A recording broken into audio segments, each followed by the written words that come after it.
Ang mabuting balita ng Panginoon ayon kay San Juan.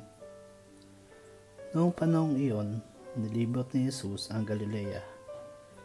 Iniwasan niya ang Judea sapagkat ibig siyang patayin ng mga Hudyo roon. Nalalapit na ang pista ng mga tolda, isang pista ng mga Hudyo. Pagkaalis ng kanyang mga kapatid, si Jesus may pumunta rin sa pista, ngunit hindi hayagan.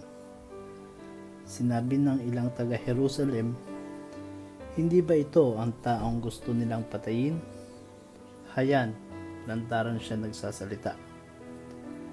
Ngunit wala silang sinasabi laban sa kanya.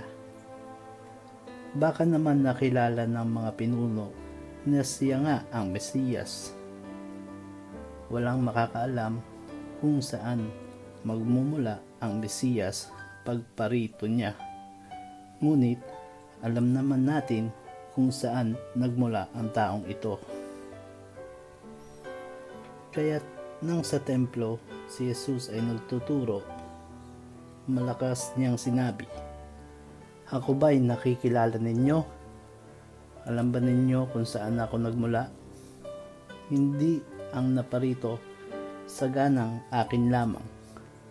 Ang totoo, ang siya'y nagsugo sa akin. Ngunit hindi ninyo siya nakikilala. Nakikilala ko siya sapagkat ako'y mula sa kanya. At siya ang nagsugo sa akin.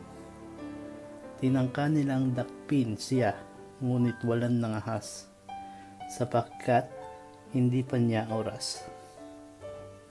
Mabuting balita ng Panginoon.